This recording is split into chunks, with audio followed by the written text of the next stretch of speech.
Welcome to The Liberation Effect with me, your host, Helen Villas.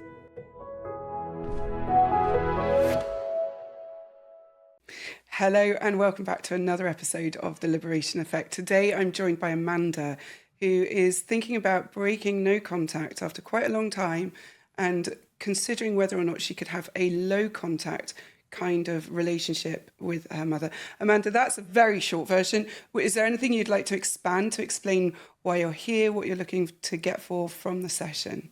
Well, I have to be careful because I have a tendency to ramble when there's a lot to say. And of course, there is I could spend the whole podcast telling you the Yeah, background, but I the get it. reason why I'm even considering this is because I feel that during the past few years before I went no contact, there was a lot of positive that I was able to get from being in contact with her. It was just that when it was negative, the impact was so devastating for me, and especially at the time that it happened, Yeah. that I'm very, I need to protect myself, and I'm turning 40 this year, and I just don't have the time to be mentally ill and waste again, because I spent Okay. so many years of my life really mentally ill without realizing why, and that I was being psychologically gaslighted, and my reality sort of flipped around. But now that I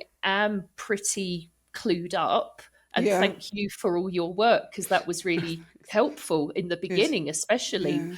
when I went no contact in 2023, which was the second time, by the way. I almost immediately found you, and it Oh, really right. helped, so thank you so much. Oh, well, I'm glad. I'm glad, but sad. It's a funny thing from my side that to be able to help so many people, but to have to be able to help so many people, that kind of, there's such a conflict around the sort of pride of being able to help, but also the fact that I need it in the first place. So Right. I am glad to help, but I'm sorry also that you've needed that help. Thank you. So from this session, what would you want to leave with? What would you need to know? I suppose just I keep going sort of mentally round in circles about, whether could it be possible to enter low contact again and have it work and be able to put in place boundaries that would make it work. And I don't know, it's the sort of thing, I just really love the opportunity to talk about it really thoroughly with somebody who's, you Yeah. know an expert. I don't know, sorry, is that, I, are you comfortable with that? maybe not very comfortable clearly from my reaction, Sorry. but that's okay. No, no, no. It's like, it's such a compliment and I appreciate it. So thank you. I'm interested to know what the conflict is between kind of staying no contact and going no contact. Where are you struggling?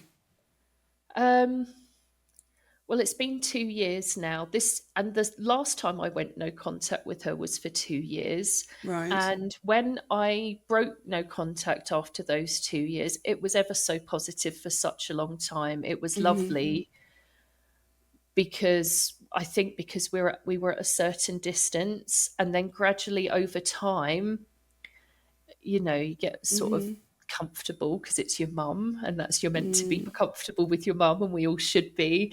But of course, I should almost have known better, really, and get to the stage where we're having little holidays together, and went pretty well actually for 3 years in a row having little holidays together. And then the last time it really didn't go well, Okay.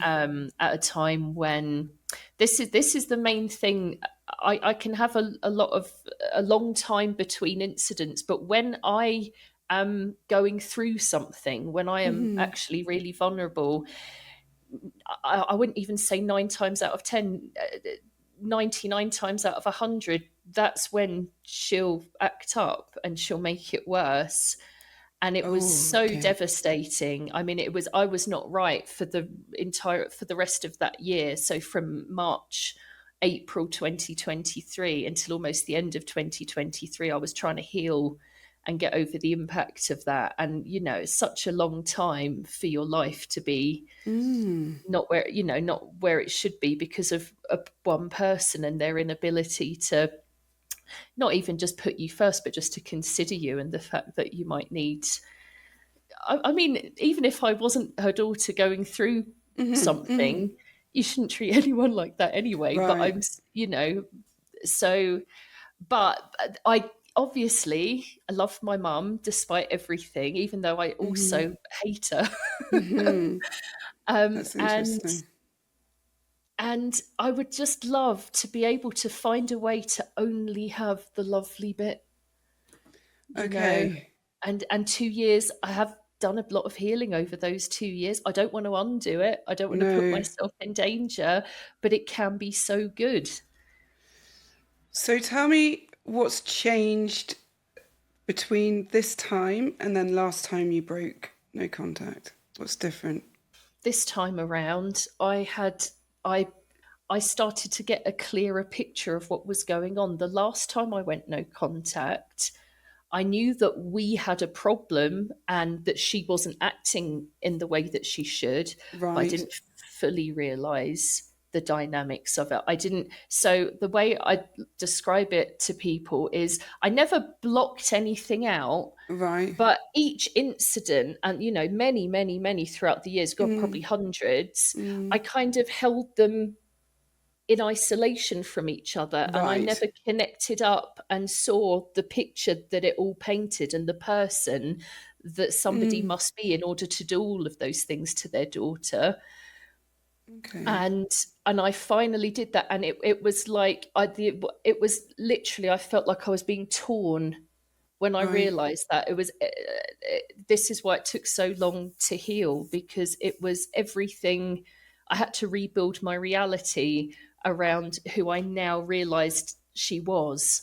Right. Um, and I had to go through all the grief and the rage, and I'm Yeah. still a little bit in that, but it's under control, I suppose. It's sort of bubbling away, but I can also see that it's a condition, and I have actually seen her try and break out of it over the years. I've seen her at some stages apologize. It comes in flashes and then it's gone, but there have been apologies. There have been, oh, I've done some terrible things, and then it's Right. gone. Like these But it moments of awareness. yes. But And then that what has triggered those moments? What's come just before those moments? I don't know, because my memory has been a bit messed up from how I've Oh, been raised, to yeah. be honest. Okay. So I sorry. No, no. I'm just reflecting, and what I think I might be hearing is still some quite big grief around the reality of who she is. But these moments of self-awareness, I wonder if there was a payoff to her having them. And the thing is, she'll have them, but then immediately you can see her defense kicks in. Right. But I only did this because, and I look back at these things, and I've done such terrible things, but I couldn't have done it any differently. Okay, so that's not an apology. So those moments of self-awareness, it's like there's the awareness and then a justification. So not an apology, but a what is it? What happened after those moments between you and her, maybe?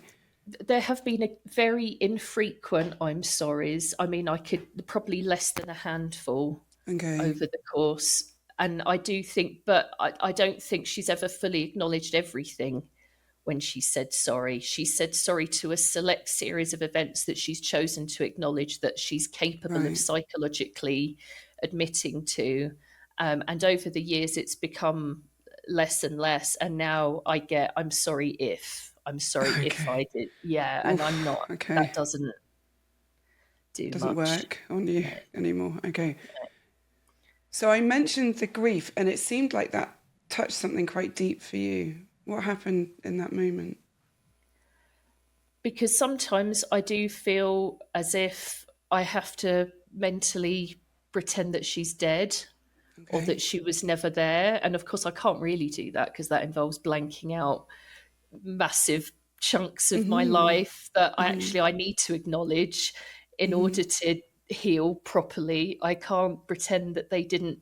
But, in terms of in the day to day, in the moment to moment, just completely emotionally cancelling her out as if she's just not, you know, Mm. but it's not true, and it comes back, of course, and yeah, and I do feel grief, and I feel grief because there is so much good, because I do see hear some other stories.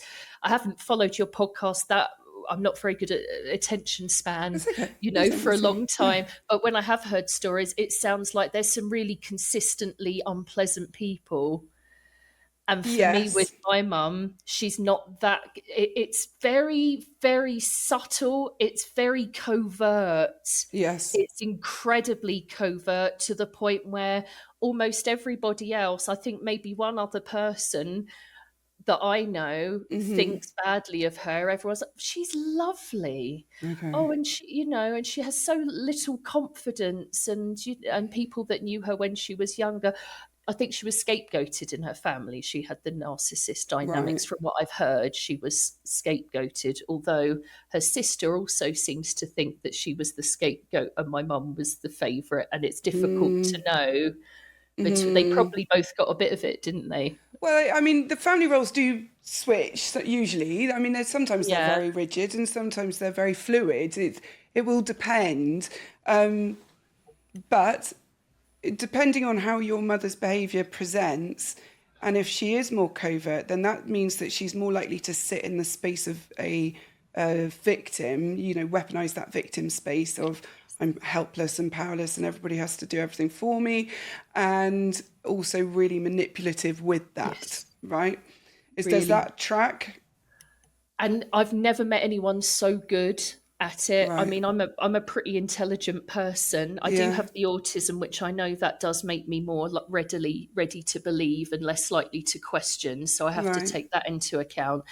But she is so good at at hiding the manipulation aspect. Right. It's frightening. That's the one Okay. thing. This very lovely, pleasant person that can then turn, but actually, since she gave up drinking, she was alcoholic when I was younger. And when she Right. gave up drinking, I thought, oh, this was the problem. Oh, I'm Oh, going to have a wonderful mother now. okay. This is, the mother I should have had. And it didn't get better.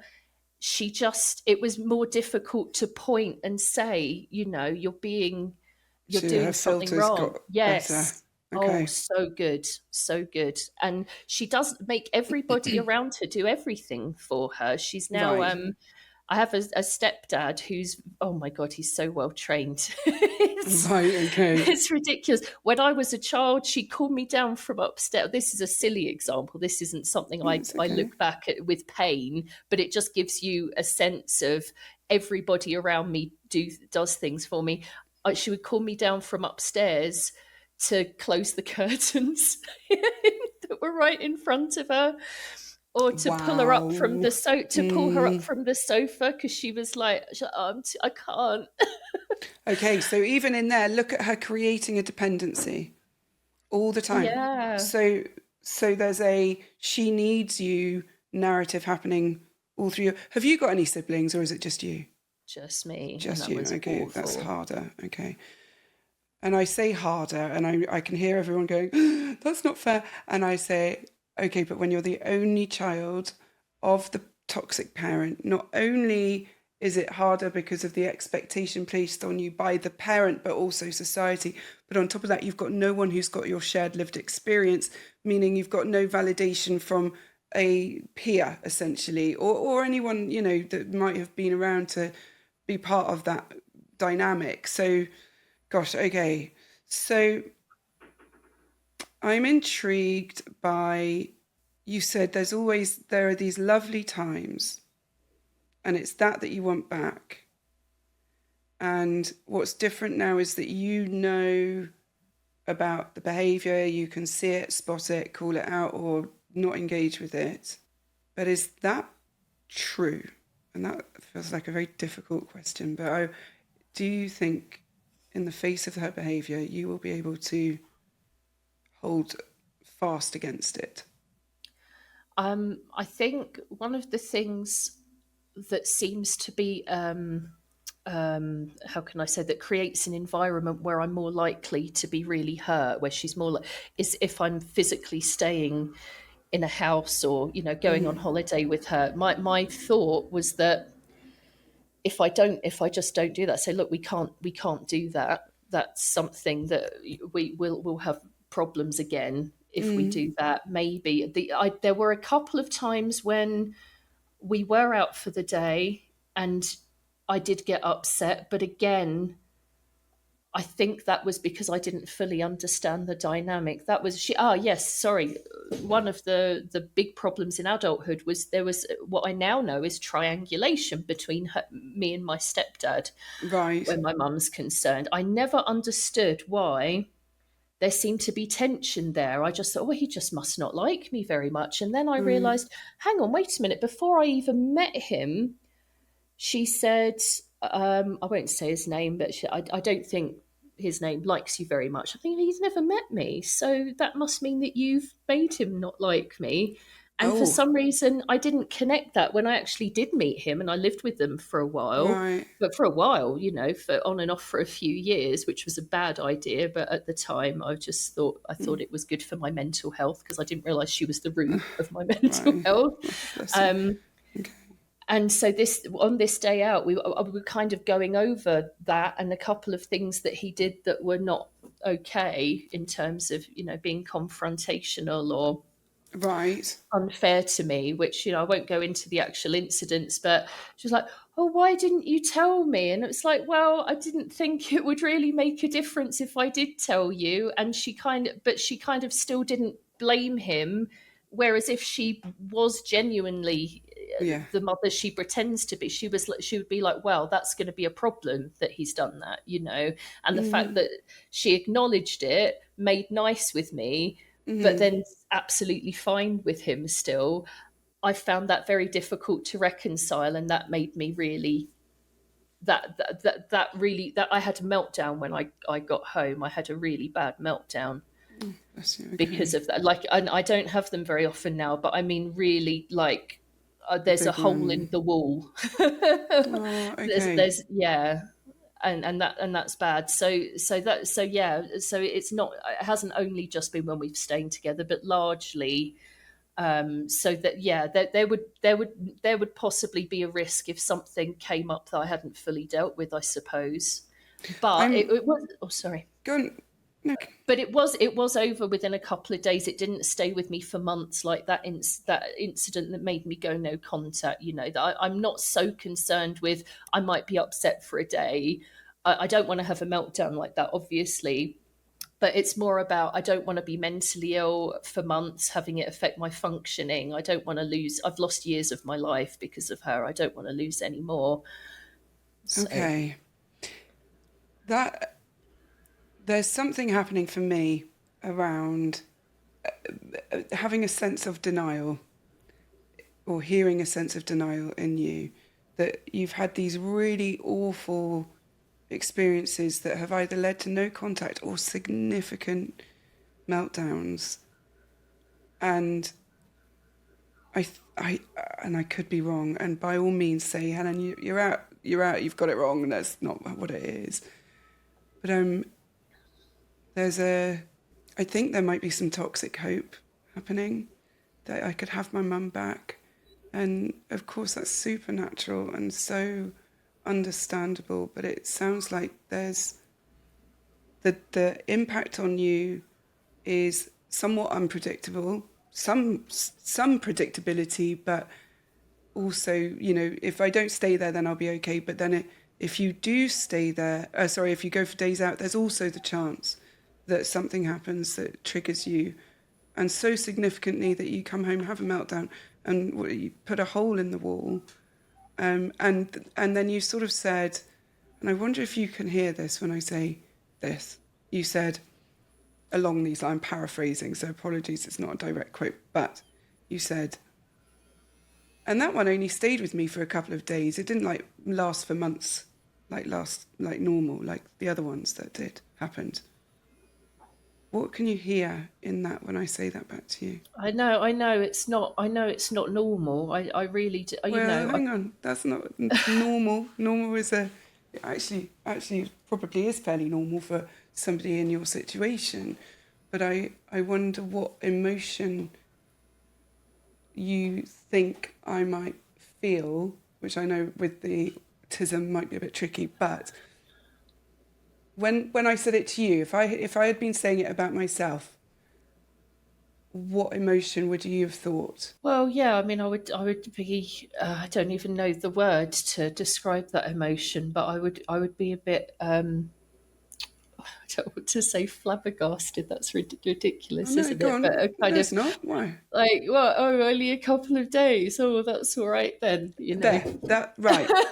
So the word I actually thought was, God, that's really sad. That it's okay that it only lasted a couple of days.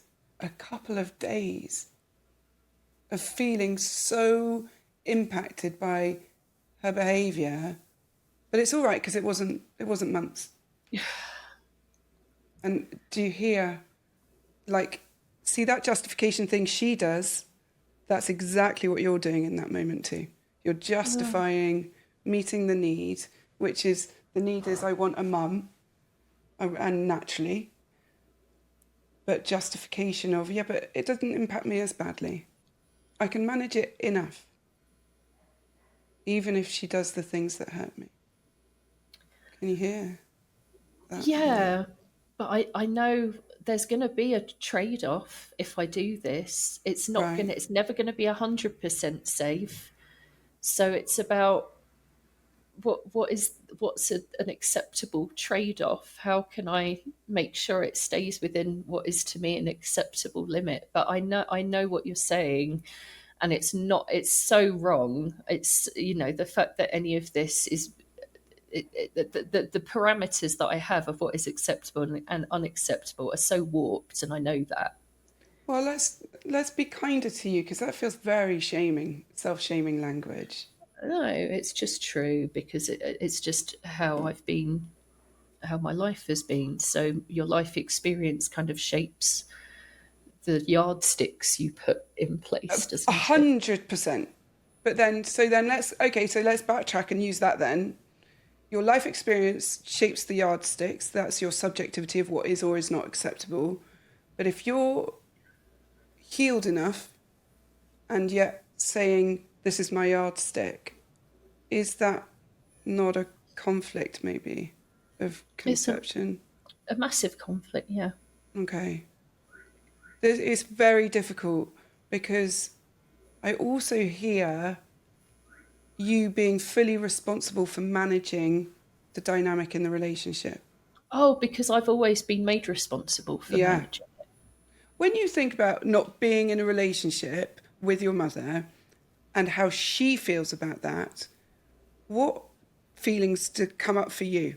I'm still really angry because I did. Sorry, I didn't tell you this because honestly, things get very jumbled in terms of timelines for me and what's Sure. important and what I should mention. So I'm sorry, it's going to come like this. The information. She's so in the April. I kind of gradually went no contact. Actually, I would say I was Right. still sending her the odd message until maybe April, May. Yeah, from March to maybe May, Right. and then I stopped. And then in August is my birthday, and she sent me a message, and I was having a really nice, relaxing spa day, and it really ruined the relaxation. Oh, But I should God. have blocked her and known that that was a risk. So it's kind of on me. But after that message, I thought, "Do you know what? I'll give her a chance. I Okay. will spend time writing out a very honest, and I did not mince my words, Helen. I was really direct. Like, this is why you, this is why you cannot probably be in my life now. And I laid it all out so that, because what part of what she'd been saying before was, I don't understand what I've done, even though Yeah, I'd right. explained. Yeah, yeah. But oh, this is very cruel of you. Amanda, and I thought, okay, let's lay it all out. You want me to be direct with what the problem is? Here we go. She wanted to have a phone call. I thought, no, because I haven't seen anything from you that is going to reassure me that a phone call is not going to be traumatic for me. So no, I will do it with my own space and my own time. I'll write you a letter and let's see how you respond to it. And I mean, it was literally, I mean, it was on WhatsApp, but it was, a screen and a half when you expanded it. And I got back like Right. this. And I Excellent. don't even know that she fully read it. It was just like, I wish I could respond to all of that, but I can't. But obviously, me being in contact with you is causing you pain. So I'll back away. But just remember, I'm your mum and I love you. And it was like, no, I've given you the tools. I've literally, if you really wanted to be in touch with me, you would spend the time. I'm working, you're retired. So why can't you respond to it? And now occasionally I'll get a message which is just ignoring everything that happened and trying to start Right. small talk with me. And, Okay. and that makes me so angry. Every time she sends a message like that, I go to my notes app on my iPhone or and I've like, and then I leave it and I think, oh, what's the bloody point? I'm not going to send that, because what is the point? I already did that. I already sent her everything and Okay. she's ignored it. So why would I waste my energy again? But And yet, there's this and yet pull. and yet the last time she sent me I was just woken up. I almost started typing, excitedly responding to this thing she was, and I was like, whoa, wait. Oh, yeah. Yeah. Okay. If you're scared of rejection, of saying no, have no idea how to trust people, you're not alone, and you don't have to heal alone either. That's what the Hub is for. It's a membership community designed for survivors just like you. Every month, we dive into powerful courses, we hold live calls, and connect in a supportive, understanding space so you can break free from the past and build healthy, fulfilling relationships. Maybe it's time to stop surviving and instead start thriving. Visit jointhehub.ac today using the code POD20 to get £20 off your first month's membership. I can't wait to see you there. Take care.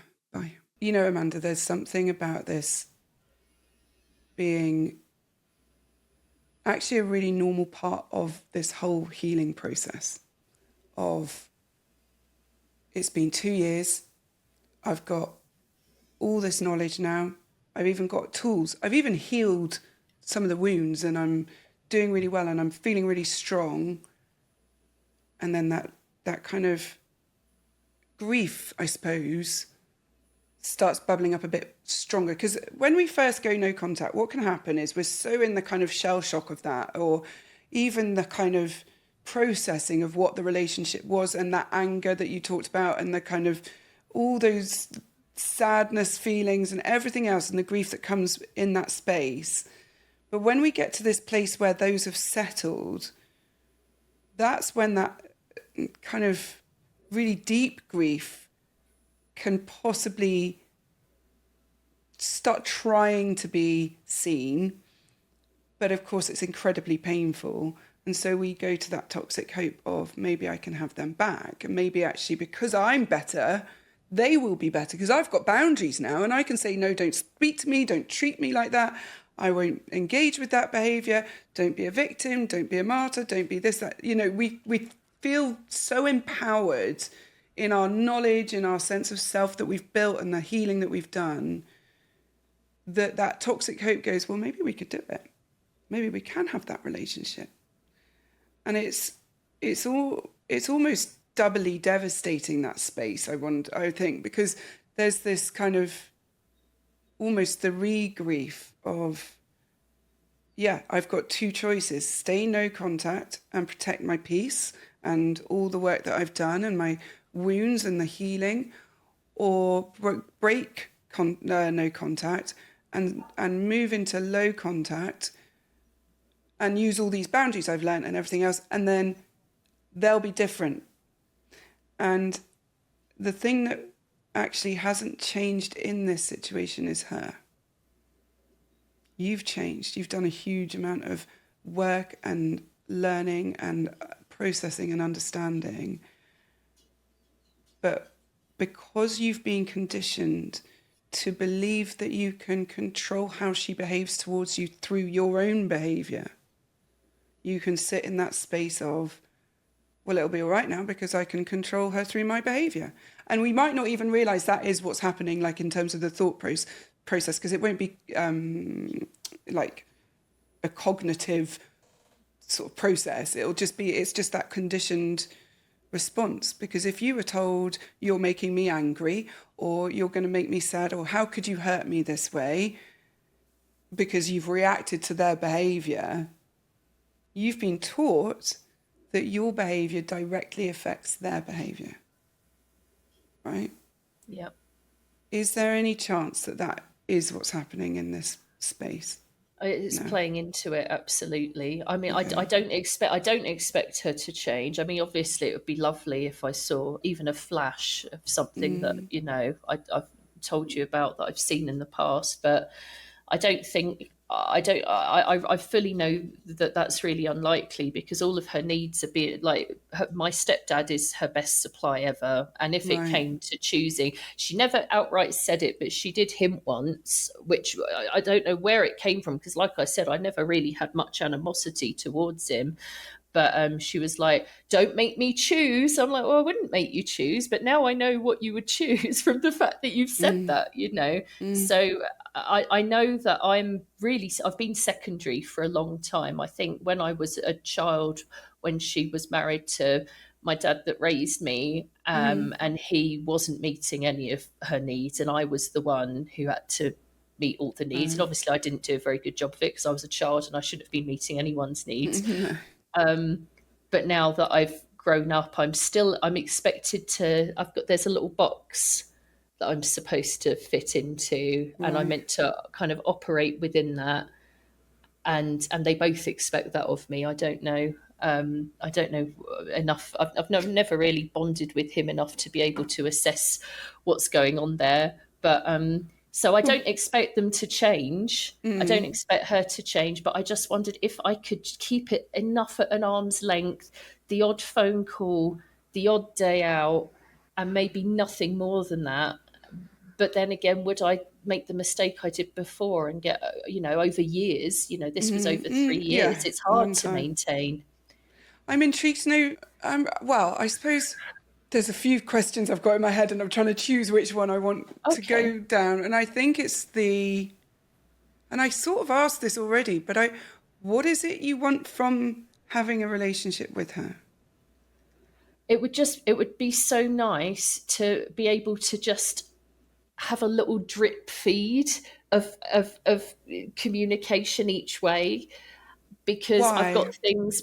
Okay, I'm about to turn 40. I'm going back to university, Amazing. and I feel like it would be nice to at least tell her about that. But I feel like even if I tell her, I feel like I have to be prepared that I'm opening a door, and if I'm going to open it, I want it to be like, I want to open it like this much, keep the chain on. But is that realistic? But there's something Maybe there it's not. about little you wanting approval or validation or recognition. Is there? I think you're being a bit too kind to me there. I'm partially doing it because it's like, see, you didn't stop me. Oh, hey, Actually, that could be teenage you. That's it that, could be. and that's so valid. My God, there is nothing we want more than them to be like, see, you were wrong about me. You did 'Cause- not know me. You absolutely are super valid in that space too. And I'm not being kind. okay.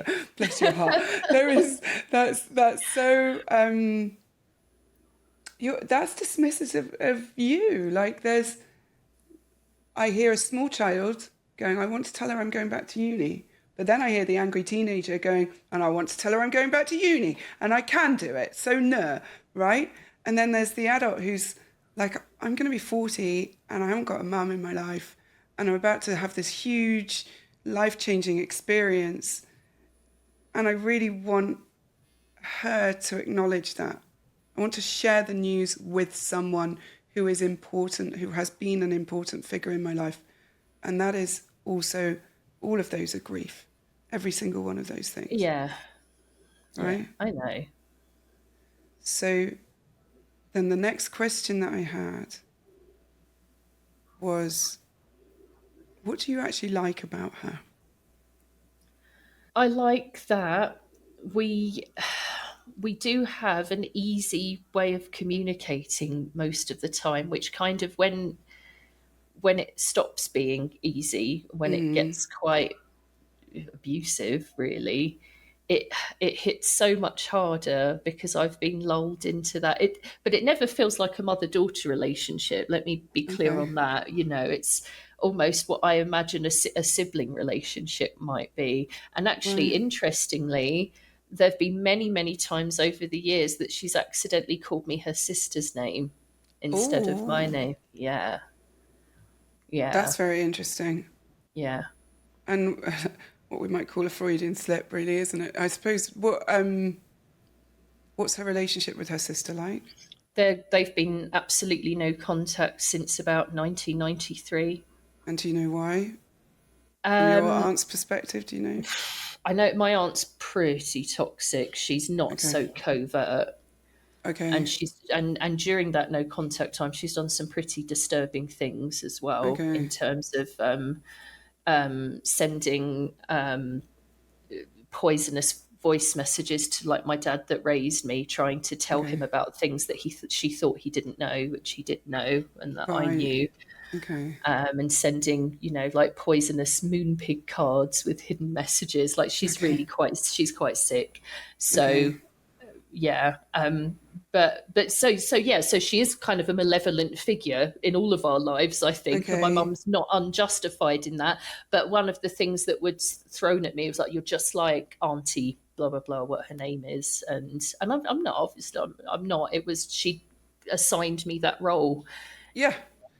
Well, and also I said it to weaponize to yeah. reinforce an idea that you're bad Oh, oh, because you oh knew God, that. exactly what she thought of your aunt. Oh, but I was told that from a very young age. I wasn't allowed to cry. If I did cry, it was crocodile tears. She called me the B word. She called me a drama queen. I was like 5 or 6 years old, so that's nothing new. Okay, I'm coming back to the what is it that you like about her?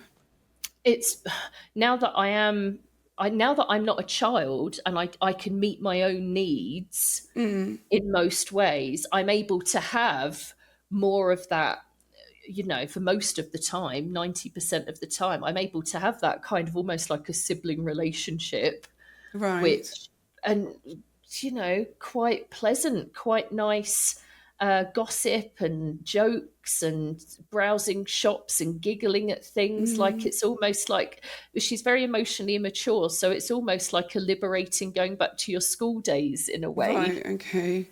And I do enjoy it. Of course, because it sounds fun, It is fun. but it also feels like there's this ever-present thundercloud in the background, Yeah. which in turn means that maybe you're on eggshells quite a lot, and you never know when it's going to start raining and thundering and lightning. And Yeah. okay, what's Yeah, that's happening right that's now? accurate. Yeah, no, that's accurate. And but you've got to realize I've always lived with that. So for me, even being aware of that, it's like, yeah, but that's how it's going to be with her. And Right. Would you and accept it from anyone else? of course not. Okay, so why does she get I a mean, I diff? have accepted it from other people. I've Right. been in relationships with narcissists. Not all of my relationships. I have had some relationships with some lovely people, but I have accepted it from other people. In fact, no, I do have a couple of friends now, actually, who I think I may accept it from, but I distance myself from them, I suppose. Yeah, no, but no, I do, I have it, and I do, but I know I shouldn't. It's not, you shouldn't accept it from anyone, of course, Why not? because it shouldn't be conditional. If anybody's sort of, if as long as you fly straight and do right, then we can have a good relationship. But I'm not going to accept you for being human. Yeah, that's not right, Right. is it? No. And, Yeah. going back to the text you sent, explaining these are all the things that you've done that or do that I find hurtful and difficult. And, well, I can't respond to all of that. With being her essential response, I right? wish I could. That was the thing that I got wish I me. could. I wish What I do you what's could. bloody stopping you? What else are you doing? Exactly. So here is somebody who is so, because it's not even that she has to agree, right?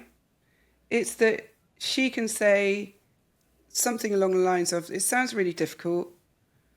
I'd really like to understand more. I'm not sure that feels very fair on me, but I disagree maybe with that interpretation.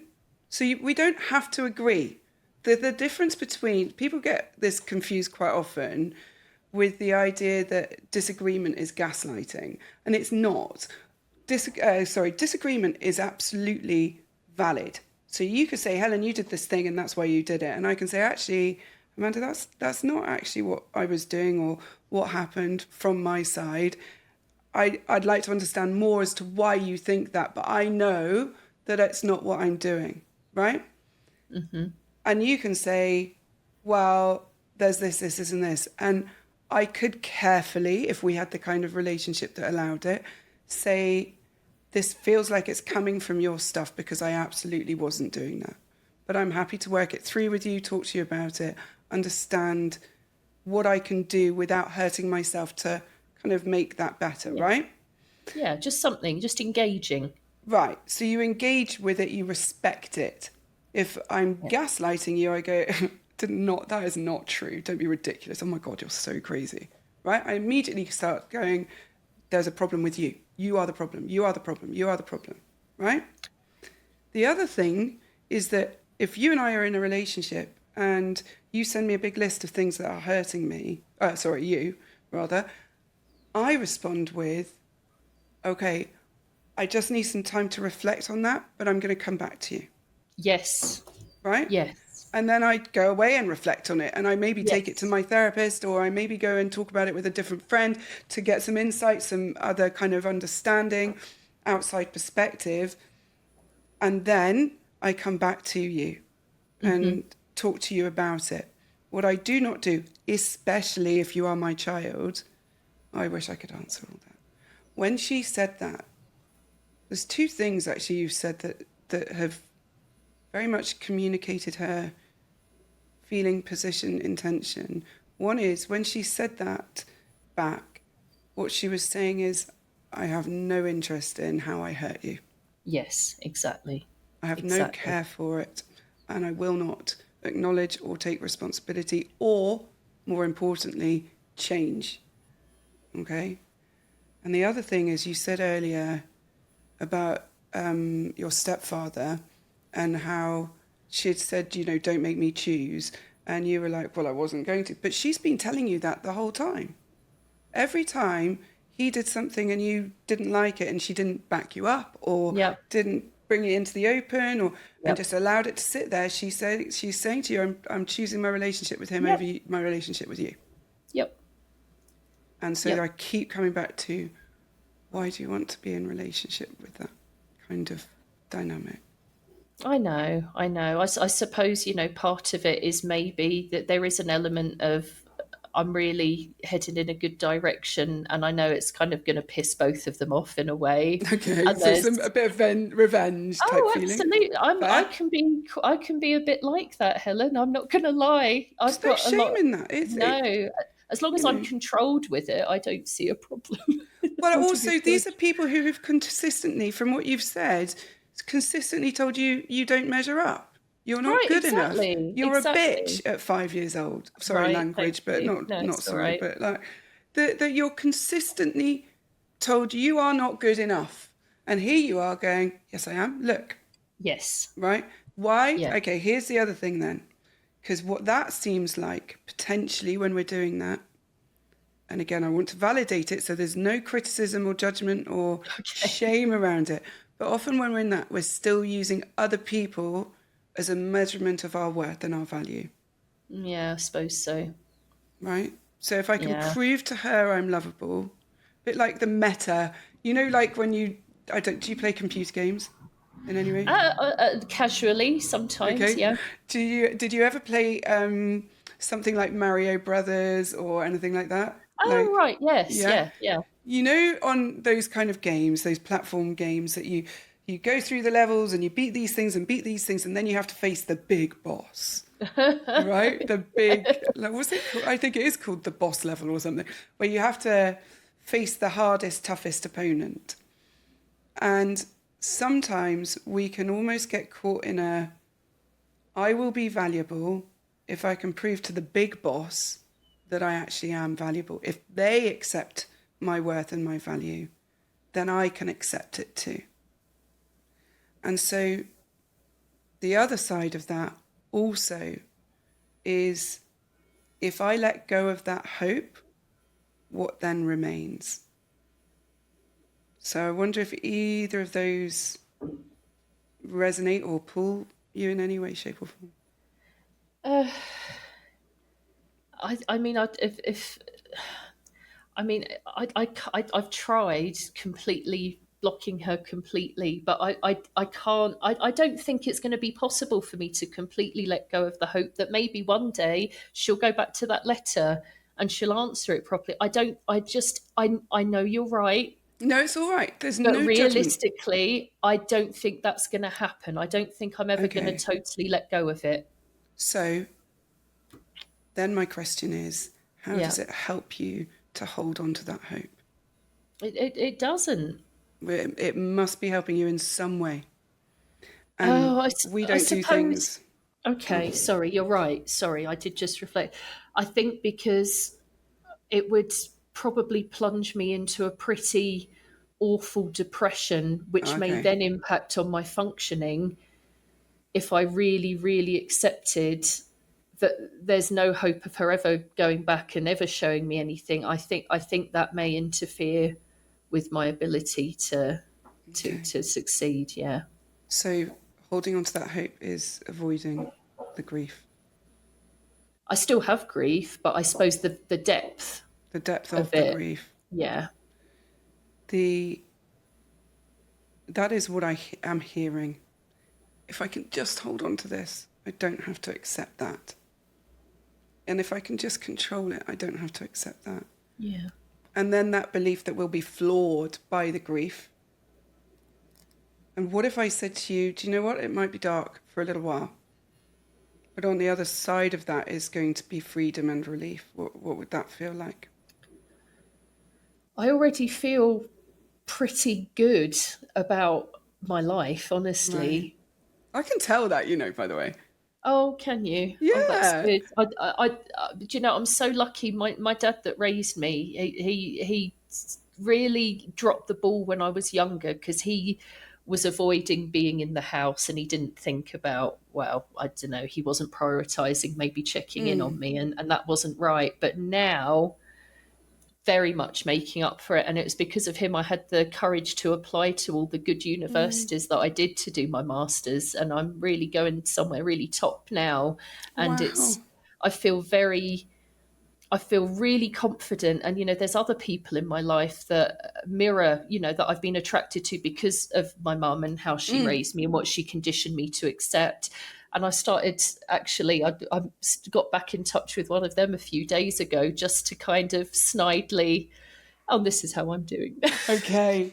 There is. So, Okay. Go now. Go on. So and it's ever so satisfying because, and it's awful, really. And I know this isn't a good thing. there's something about showing them that you're powerful. Now. Yes, Yeah. exactly. Because I I get was, that. for many years, I had my power taken away, and I really did believe that I couldn't achieve anything and that I wasn't a Yeah. worthwhile person and that I was crazy.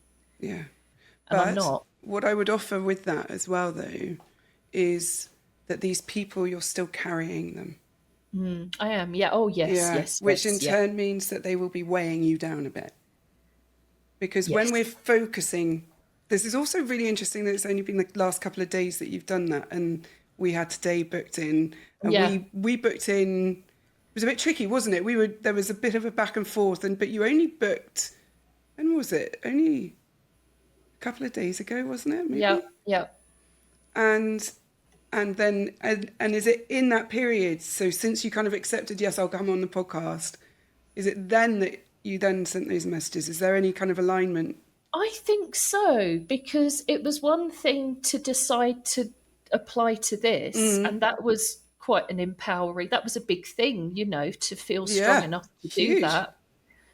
And then it was real, and it was in my calendar, and I wasn't feeling a huge amount of fear about it. Right. And I thought, wow, I would have thought that I would be. And then I've actually sort of, it's brought up a lot, because I've been mentally planning what I was going to say to you, and then these other people that are very similar, hold similar status to my mum in my head, started Right. coming up. And yeah, so no, it's absolutely, and I'm, but and it's interesting now that I've done the healing, coming back to this particular person, Yeah. I can see them in a different way, and I don't see them as so big and powerful anymore, and I see them as quite an insecure person who was probably always insecure about, and comparing them, and actually I don't need to highlight the comparison between me and them, because they've always been doing that, and that's why they wanted to make me feel smaller, and I can see that now. And So it's then, so, go on. sorry, and No. it's really nice to be able to see it from the other side, and maybe that's what I'm hoping might happen with my mum, but I guess it goes deeper. This person didn't raise me, she did. This She goes to the core of my being, this other person doesn't, even though they had a big influence on me. So maybe I shouldn't get too overconfident. There's something about taking your power back from people who took it from you. Yes, exactly. Right. And letting them know that you've taken it back. But Yeah, interestingly, the very fact that you want to let them know means they still hold a little bit of power. it does. Right. It does. Yeah. Just this is going to seem like a very left field question, but if you wouldn't mind just bearing with me on it, that would be fabulous. I wonder how you feel emotion. It's changed in the past few years. I used to have an inability to regulate my emotions, and I mean Right. to the point where this is why I say I lost years of my life. Sure. I used to get caught in crying cycles. Usually crying is a release. You get to the end, and it would recharge itself, Right. and if that makes sense at all. And uncontrollable anger, meltdowns and things, that very rarely happens now. Now I have developed so much control, so much Right. control. My emotions are very private. I keep quite a curated exterior. Okay. I control my living environment. I live alone. I think I'm always going to live alone, because I don't think I could face the wild card that another person. I Yeah. have a lovely Feel that. dog. Yeah. Get it. Yeah. Okay. So it's flipped, it's completely flipped. But I definitely, I know when I'm angry, I know when I'm upset, I know when I'm happy, but maybe things like fear, they might register in different ways, and maybe I don't realize at first when I'm really afraid, and it kind of settles in over time, or when I've been really traumatized by something, that will set in over time. I'll feel fine initially, and then yeah. I'm interested to know if you are maybe a little bit too controlled in the emotion, Yeah, probably. Yeah, I think so. because that can happen. Like Yeah. we swing the pendulum the other way. But I wonder also if it ever does kind of swing back too. Do you ever get moments, or have you experienced moments where in this controlled phase where suddenly you've been overwhelmed by emotion and you haven't been able to control it? Very rarely, and it's when I'm physically ill and I'm not able to Okay, maybe that get the makes help that I need to. okay. So when you are vulnerable because you're Yes, poorly, and then yes, also then the kind of aloneness is highlighted.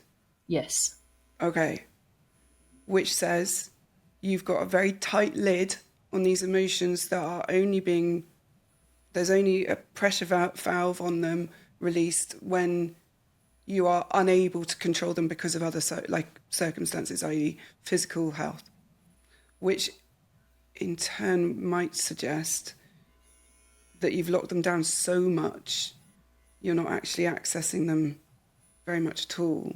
Is that possible? Yeah, because they used to stop me from being able to live my life, and maybe I feel I have to keep them locked down so that I can earn money and Sure. function and sleep and things like that. Yeah. And then on top of that, isn't that interesting? Because then if I can maintain and manage my emotion, then I can have a relationship with my mum. Yeah, but I know that she would be able to potentially get me to the point where I do have a meltdown. You know, she's probably the only person in the world that could maybe lead me to that when I'm not physically ill. I know that that's a real risk. Yeah. It sounds like a fork in the road, right? Yeah.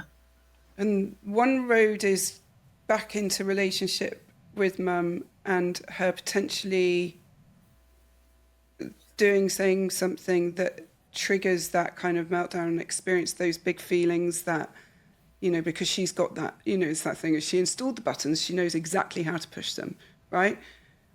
So the one fork takes you down that road. So you're in relationship with her, you're getting these nice moments, but you're also, the thundercloud's always still there, and you're on eggshells, and also very vulnerable to her being able to push a button and it triggering an episode for you. Yeah. And then the other fork is letting go of the toxic hope and facing the grief, which is 100% going to mean processing some really deep emotion, which Hmm. might mean that life is a bit bleaker for a little while. So it's kind of, can you see that there's either way you go, you end up experiencing the thing that you're trying to avoid. Oh yeah. And so now sitting in this limbo of should I, shouldn't I, means you get to avoid all of it because you're kind of in the push pull, right? Yes. Yeah. Oh yeah. Definitely. This is the more comfortable position than picking away. Yes, exactly. Yeah. It Right. is. But at the end of the road, which I've suddenly decided is on the left, but obviously it's yours and you can choose which one it is. But the left hand fork where we let go of toxic hope and grief, at the end of that road, there's a certainty of happiness and healthiness. Is there though? Is it certain? What my That's a really good question actually, and I think people would be like, Helen, you can't say certainty. Okay, maybe I shouldn't be so absolute, but I can certainly say for sure it's going to be less damaging than it will be if you continue to be exposed to paper cuts and maybe even bigger wounds from your mum, because all that's going to do is open up old wounds, whereas Yeah. this is closing up old wounds by allowing the feeling to come out Hmm. and acknowledging the truth of who your mother is and how she has impacted you and how she has hurt you.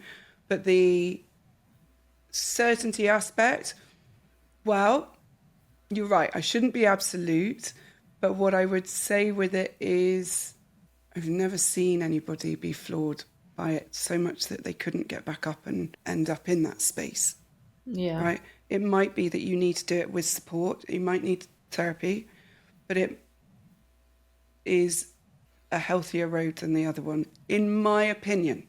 And that Yeah. is mine, not yours. So you know, it's really about what's right for you. Yeah. And what I think is important is making the informed choice Yeah. that Thank what you. this road brings and what that road brings. Both of them seem to be bringing pain. It's Yeah. just which is the pain making wounds worse or is it actually making them better? And then that thing of there's one thing that's really interesting that I'm going to offer now, and this might be quite painful to hear. So I'm going to do a kind of little brace warning. We've talked quite a lot about power and you having power and taking power back from people who took it from you and how powerful it feels to have like control over your emotions even. And, we've talked a lot about power. And one of the things that is possibly most difficult in terms of this healing is that to accept our lack of control over their behavior and that our behavior doesn't actually control their behavior, to accept that they are responsible for how they treat us, and that is potentially a choice they are making. And from her response to your message, there is a choice in that. She made a choice. Yeah. And the way she's treated you against your stepfather, again, choosing. When we suddenly sit in the place of that is her responsibility and who she is, what we have to accept is that we never had any power at all. And that little us, who was given so much power or told that we had so much power, actually had none. And all that effort and all that sacrifice and all that silencing and all the tears, and every time we tried to just try and make them understand how they were impacting us, were fruitless. And it is that grief that can often be at the root of all of it, in that we have to let go of that as well, that we ever had any control over how they treated us. How do you feel right now? It's you're right. I suppose I've just been trying to rebuild my power as part of my healing, and I guess that's been my focus, because I did need to do that in order to be able to live a life that I deserve. But maybe now I'm taking it to a place where it's not going to further contribute to my healing. Maybe I've got to a place where I've done that enough and I don't need to hold it over anybody or play games that maybe I was taught by other people Well, to play. I go back to that thing of the teenage child wanting a recognition of who they actually are rather than who they're being told they are. Yeah, And that's a very valid thing to want and need. We all want to be seen as who we are, but there are times when people are just going to decide for themselves who they need us to be in order to be able to be right. comfortable with themselves. Yeah. What's really fascinating, though, is I asked you how it made you feel, and you did not tell me. Well, I don't know. I don't know how it makes me feel. I'm just thinking about whether it's true or not. I don't Okay, know. In the moment, I guess I'm already holding a lot of feelings back in order to have this conversation with you, okay, and it's difficult to separate out what was already there before you said that to okay, me and what okay. joined that mix afterwards. I don't think I can separate it out, That's but there's okay. there's a lot, I kind of want to cry, but I felt like that for a while. Okay. What are the tears trying to tell you? Just the unfairness of it all and the fact that there's no happy ending is just awful. Yeah, it is awful. It really is awful. There, the reality. It's interesting though that you said there's no happy ending. What would the happy ending be? Just, I wish everyone could maybe just reflect and learn, and they'd be happier. It's not even just about me and my healing. I know that she's not really happy. She's in a codependent relationship that's meeting her immediate needs, but part of meeting those needs is for her to not get to a better place herself. So she's stuck. And I don't want her to be stuck. I want her to be happier. I Okay. want people to reflect on how they could be better. I don't want to be the only one doing that. I've felt like I've been the only one doing that all my life, and everyone has just wanted me to change, and I've been trying. And I have changed, but like you say, I can't control them.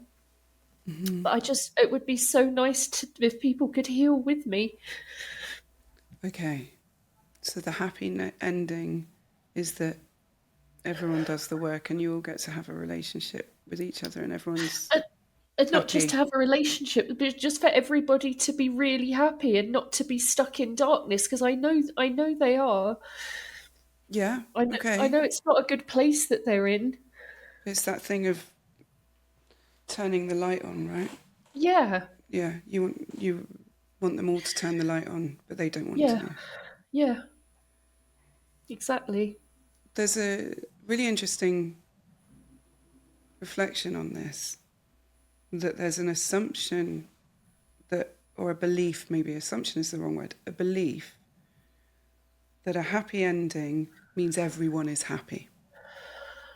If you think about this is a very literal interpretation. If you think about, for example, I'm going to use Beauty and the Beast. Belle and the Beast's happy ending came at the death of Gaston, right? Yeah. The bully, essentially, the villain. And I'm not suggesting anybody has to die for you to be happy. What I'm saying is happy endings don't mean that everyone is happy, right? It's that an individual is happy. Also, interesting that we go to the place of ending being where, if I'm happy, that's the end.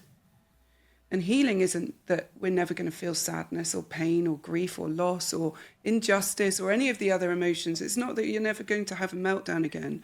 It's that you're able to deal with it when it comes. Yeah. That you are boundaried around your responsibility for other people's feelings and your own and your behavior and theirs. And that you're able to feel feelings and allow them to exist without experiencing shame for having them in the first place, or showing emotion, or whatever it might be. That you are able to experience life in a way that means that you expose yourself to the ups and downs of life and know that you'll be okay in them, right? Yeah. The grief of their inability to reflect or take accountability or do the healing is super valid. But the hope that they will do it is keeping you locked in a cycle, I think. I know. I don't know how long it's going to take me to get over that. I might Sorry. have to stay in limbo for a bit longer because I don't There's no want rush. to.